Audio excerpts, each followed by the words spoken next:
Bismillahirrahmanirrahim. Baik, kalau tidak ada kita lanjutkan ke bait berikutnya. Apa kata Al-Imam Al-Jazari? Wa akhfiyan al-mima in taskun bigunatin ladabain alal mukhtari min ahlil adab. Berarti kita sudah masuk ke bagian mim sakinah. Ahkamul mimis sakinah. Dan ternyata Al-Imam Jazari langsung mengawali dengan mengatakan wa akhfiyan dan ikhfa'kanlah. Dan ikhfa'kanlah. Dan di sini secara tekstual Al-Imam Ibnu Jazari tidak menyebutkan hukum idgham. Beliau menyebutkan apa? Wa akhfiyan al-mima in taskun bi gunatin ladabain alal mukhtari min ahlil adab wa adhiranha 'inda baqil ahrufi wa hadar ladawawin wa fa'an tastafi. Di mana idghamnya? Di sini Al-Imam Jazari menyebutkan berapa hukum mim sukun? 2. Yang pertama adalah ikhfa, yang kedua adalah idhar. Pertanyaan, ada enggak mim yang diidghamkan? Jawabannya ada. Terus kenapa tidak disebut di sini? Kenapa tidak disebut di sini? Apa jawabannya?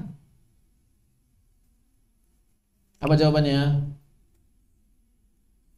Jawabannya adalah karena sudah disebut di bab sebelumnya. Wa awwalai mithlin wa jinsin insakan adghim, itu sudah jelas. Karena di sini mim yang idgham hanya ketika bertemu dengan mim saja, maka itu sudah otomatis masuk ke dalam perkataan tersebut. Wa awwalai mithlin wa jinsin insakan adghim. Sudah masuk di sini. Tidak ada keadaan lain di mana mim mesti diidghamkan, jadi nggak perlu disebutkan lagi. Tidak ada keadaan lain. Beda misalnya sama nun. Nun itu ketika bertemu dengan nun wajib idgham, tapi bukan hanya ketemu nun saja dia diidghamkan. Ketemu waw juga idgham, ketemu lam juga idgham, ketemu ra juga idgham, ketemu ya juga idgham, maka perlu disebutkan lagi. Kalau di sini tidak perlu disebutkan lagi. Kenapa? Karena selain mim bertemu dengan mim, tidak ada lagi yang mesti diidghamkan. Terus cara bacanya bagaimana? Cara bacanya sudah disebutkan di lafaz sebelumnya, wa adhiril ghunnata min nunin wa min mimin idza ma syuddida. Karena mim kalau ketemu mim otomatis jadi mim bertasydid. Jadi hukum yang pertama adalah idgham. Apa nama idghamnya? Ya ada yang menyebutnya idgham mutamatsilain karena dua huruf yang semisal. Ada juga yang menyebutnya idgham shaghir ya karena huruf sebelumnya sukun, huruf setelahnya harokat. Ada juga yang menyebutnya idgham mimi karena ini pertemuan dua huruf mim. Kalau pertemuan dua huruf nun, nuni. Kalau pertemuan dua huruf ba, bai. Kok bibi sih? Bibi katanya. Pertemuan dua huruf dal, dali. Pertemuan dua huruf dod, dodi. Pertemuan dua huruf kaf, kafi. Pertemuan dua huruf ya, i. Begitu. Karena dia pertemuan dua huruf mim, mimi. Itulah kenapa kemudian ada orang yang menyebutnya idgham mimi. Terus bolehnya kita sebut nun dan nun itu idgham nuni, ya silakan saja. Cuma yang jadi masalah, idgham itu tidak terjadi pada nun ketemu nun saja. Makanya ada nun ketemu waw dibaginya bi gunah bila gunah. Enggak disebut idgham nuni. Kenapa? Karena yang idgham enggak cuma itu. Sedangkan di bab ini yang idgham hanya mim ketemu mim. Tidak ada keadaan idgham yang lain kecuali mim bertemu dengan mim. Udah pasti mimi, begitu. Cara bacanya bagaimana? Sama persis seperti mim bertasydid. Makanya di dalam mushaf Madinah huruf pertama tidak diberi sukun. Huruf kedua bertasydid. Seakan-akan di sini mimnya nggak ada. Jadi begini tuh. Lakumma. Jangan dianggap yang pertama. Lakumma. Sudah dibahas. Di sini pun jangan dianggap mim pertamanya. Malahum minallah. Pada mushaf Indonesia, di sini di atas mim yang pertama, mim sukun, ada tanda sukunnya. Begitupun di sini malahum ada tanda sukunnya. Sebagian orang mengira di situ ada 3 mim jadinya. Mim sukun dan mim bertasydid. Mim sukun itu 1 mimnya. Mim bertasydid itu 2 mimnya. Jadi gunanya harus lebih panjang. Nah, ini adalah kekeliruan. Waham, pemahaman yang keliru. Pemahaman ya yang berasal dari kekeliruan. Waham. Kenapa mushaf Indonesia ada tanda sukunnya? Karena dalam mushaf Indonesia seluruh huruf sakinah selalu dikasih tanda sukun. Mau dia idhar, ikhfa, ataupun idgham, selalu dikasih tanda sukun. Adapun dalam mushaf Madinah hanya yang dibaca idhar saja yang diberikan tanda sukun.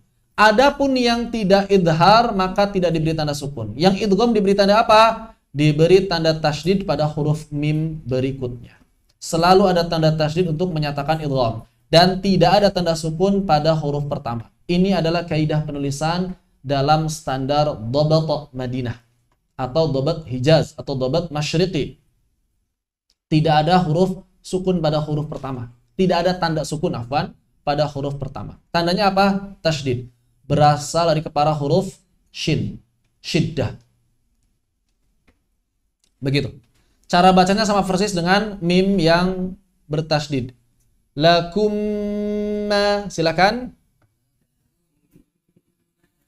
Ma lahum minallah. Tidak perlu lebih panjang dari itu. Tidak perlu lebih panjang dari itu.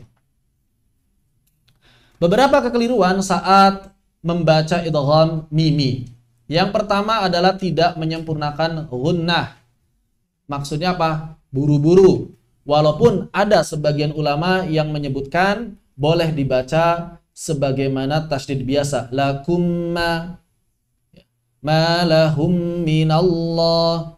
Tapi menurut kebanyakan ulama dia lahan. Atau malah berlebihan. Ma lahum minallah. Berlebihan. Amma yatasa'alun. 4 harokat itu. Sama dengan madnya. Tidak. Amma yatasa'alun. Gak usah berlama-lama. Dan kalau misalnya antum mendengar ada qori yang keluar dari kaidah, jangan katakan qori itu benar, atau jangan katakan bahwa qori ini kemudian, ini kalau jelas ya, misalnya ada qori, jelas-jelas bertentangan dengan kaidah yang disepakati ulama, maka jangan jadikan qori tersebut sebagai pembenaran. Antum harus katakan qori tersebut keliru, cuma cukup sampai di situ, jangan mencelaknya. Bisa jadi nggak sengaja, bisa jadi lupa, dan hal-hal lain yang kita wajib husnudzon padanya. Tapi jangan jadi pembenaran. Di satu sisi kita akui bahwa beliau keliru, di sisi yang lain kita harus husnudzon dan jangan mencela. Begitu. Kalau ada qori yang jelas-jelas bertentangan dengan kaidah yang disepakati para ulama. Kecuali kalau kita nggak tahu, ini qori keliru atau saya nggak tahu ya kita husnudzon. Bisa jadi dalam qiraat yang lain ada seperti itu. Kalau kita nggak tahu. Tapi kalau kita jelas-jelas meyakini ini bertentangan dengan kaidah, cukup. Kita katakan qori tersebut keliru dan jangan diikuti, selesai. Jangan dicela dan jangan dijadikan pembenaran. Karena ada sebagian orang yang berlebihan dalam tajwid mencela qori-qori yang keliru. Ini keliru. Keliru juga dia. Kenapa? Karena mencela qori-qori yang keliru itu nggak baik. Kalau mau diingatkan, diingatkan. Kalaupun kita mau memberikan penjelasan, jangan ada lafaz celaan.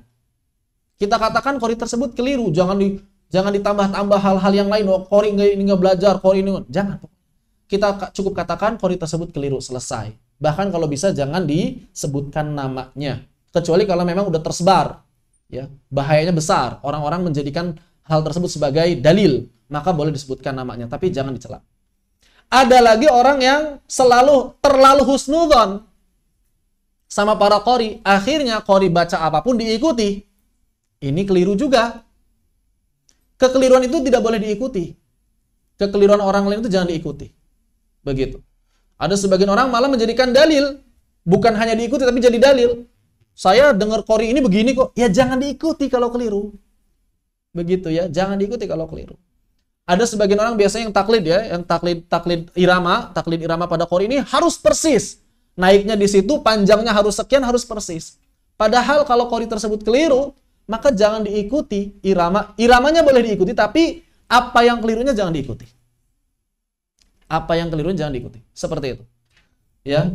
Kalau ada qari yang keliru, melanggar atau tidak bertentangan atau tidak sesuai dengan kaidah yang disepakati para ulama, kita katakan qari tersebut keliru dan jangan diikuti.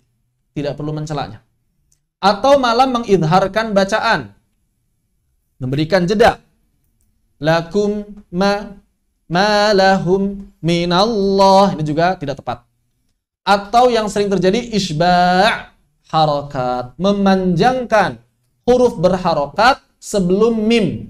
Lakum ma lahum minallah, ini sering sekali. Amma yatasaalun, ya. Begitupun di nun sebetulnya, inna a'tainakal kautsar alam, ya, seperti itu, sering sekali terjadi isba', sering sekali terjadi isba'. Ini adalah hukum yang pertama, idgham mutamathilain shaghir, idgham mimi mutamathilain shaghir kamil bi gunnah. Idgham mimi mutamathilain shaghir kamil bi gunnah. Kenapa ada bi gunnahnya? Ya karena memang dibacanya dengan gunnah. Jadi bi gunnah bila gunnah bukan hanya miliknya nun. Ya. Mim juga punya bi gunnah. Begitu. Khair, sampai di sini visual, apakah ada yang tanyakan? Kalau mim dan nun saat sukun tetap satu harokat seperti sukun lain, jawabannya iya. Jawabannya iya, satu harokat. Huruf sukun itu semuanya sama yang idhar. Huruf sukun idhar semuanya dibaca dengan kadar yang sama satu harokat. Perbedaannya hanya aliran suaranya. Rakhawah aliran suaranya sempurna. Bainiyah aliran suaranya kurang sempurna. Sedangkan syiddah aliran suaranya hanya di awal saja. Tapi jaraknya dengan huruf berikutnya hanya satu harokat. Baik. Di modul ada bab dhad dan dha. Kenapa tidak dibahas? Atau apakah tidak dibahas? Jawabannya kalau masih ada waktu, karena kita target 20 pertemuan. Kalau masih ada waktu insya Allah dibahas. Adapun alasan kenapa tidak dibahas, karena sebetulnya itu cukup dibaca. Tidak berkaitan dengan kaidah. Enggak ada kaidah tajwid di sana. Al-Imam Ibnu Jazari hanya menyebutkan mana lafadz yang pakai dhad, mana lafadz yang pakai dha. Hanya sebatas itu. Jadi kalaupun dibaca sendiri insya Allah bisa. Apa definisi isba'? Isba' itu artinya adalah kekenyangan secara bahasa. Maksudnya apa? Tergantung. Isba' bisa bermakna sempurna harokatnya. Ini makna pertama. Sempurna kadar harokatnya. Itu isba'. Isba' juga bisa bermakna artinya 6 harokat. Dan isba' yang dimaksud di sini, yang lahan, adalah isba' dalam definisi pengertian yang ketiga. Apa itu? Membaca huruf hijaiyah dengan kadar yang berlebih. Di luar kaidah. Berlebih. Harusnya satu harokat menjadi lebih dari satu harokat. Jadi isba' bisa bermakna satu harokat atau harokat yang benar secara sempurna. Ini yang disebutkan isba' di Khaqani. Kemudian isba' juga bisa bermakna 6 harokat. Jadi ada orang misalnya mengatakan baca dengan isba' mad ini berarti baca dengan 6 harokat. Makanya juga ada istilah mad lazim mushba' atau musyabba'. Mad lazim yang diisba'kan. Ya semua mad lazim pasti diisba'kan. Tidak ada mad lazim yang tidak isba'. Kemudian isba' juga bisa bermakna membaca huruf hijaiyah dengan kadar harokat yang berlebih. Itulah yang dimaksud dalam lahan, dalam kekeliruan ini. Jadi membaca huruf hijaiyah dengan kadar harokat yang berlebih daripada apa yang semestinya. Gunnah akmal itu ditahan 2 ketukan atau 3 ketukan. Ya tergantung ketukannya cepat atau lambat. Tergantung ketukannya cepat atau lambat. Kalau ketukannya lambat ya bisa jadi inna. 1 berarti nahannya. Inna. Kalau ketukannya sedang 3 ketukan, tapi 3 ketukan itu berarti ditahannya 2. Nah, ditahan 2 harokat itu maksudnya di sini 2-nya. In. Yang ketiganya sudah hidup. Berarti ditahannya 2 harokat, ditahannya. Tapi sebetulnya gini, ketukan ini nggak sama dengan harokat. Karena kadang-kadang ketukan ini lebih lambat daripada harokat atau lebih cepat daripada harokat. Inna, tuh 5 kan? Inna, Berarti 5 harokat atau enggak? Tetap 2 harokat ditahannya. Cuma ngetuknya kecepatan. Bahkan bisa 10. Inna tuh. 10 ketukan. Bahkan cuma bisa 1 ketukan. Inna. 1 ketukan kan? Inna. Berarti 1 harokat? Enggak, 2 harokat tetap. Jadi harokat itu harus mengikuti tempo bacaan, bukan tempo ketukan. Ketukan yang harus mengikuti tempo, jangan dibalik. Ketukan menyesuaikan tempo. Berapapun ketukannya, pokoknya segitu bacanya. Berapapun ketukannya, pokoknya segitu bacanya. Berapa harokat? Istilahnya 2 harokat. Maksudnya bagaimana ditahannya 2 harokat. Walaupun tadi para ulama yang mengatakan kalau bisa kurangin bahkan sedikit dari itu. Ya. Khairul umur awsatuha. Sebagaimana perkataan dari Al-Fasi. Kenapa? Karena ada ulama yang membaca cukup seperti tasydid biasa, ada yang baca 2 harokat ditahan.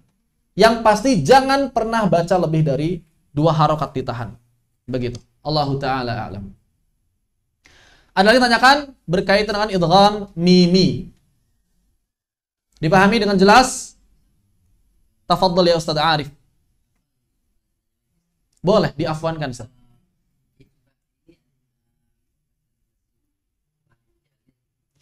Apakah isba' termasuk lahan khafi atau lahan jali? Dia lahan khafi. Dia lahan khafi. Isba' itu lahan khafi. Namun bisa menjadi mengubah makna atau bisa berubah menjadi lahan jali kalau berlebihan sampai tawallud, sampai melahirkan 1 huruf baru. Sampai 1 harokat nambahnya. Isba' itu kan kadang nambahnya nggak sampai 1 harokat kan? Ya paling nambahnya itu setengah harokat, 2/3 harokat kan ya. Inna, lebih dari 1 harokat tapi paling 1,2, 1,5, 1,7. Nggak sampai 2 harokat. Kalau nambahnya jadi 2 harokat, inna itu udah jadi lahan jali karena ngubah makna. Begitu ya. Jadi isba' ini lahan khafi secara umum. Kenapa? Karena banyak orang yang nggak paham. Banyak orang yang nggak sadar melakukannya bahkan. Bismillah, nggak sadar tuh. Nggak sadar melakukan. Lahan khafi. Tapi kalau sudah menambah sampai 2 harokat, maka dia menjadi lahan jali. Beda sama ikhtilas ya. Kalau ikhtilas itu lahan khafi. Karena nggak mungkin antum ikhtilas sampai hilang harokat seluruhnya. Kalau hilang harokat seluruhnya bukan ikhtilas lagi namanya. Ikhtilas itu lawan dari isba'. Lawan dari isba' adalah ikhtilas. Ikhtilas itu membaca kurang dari 1.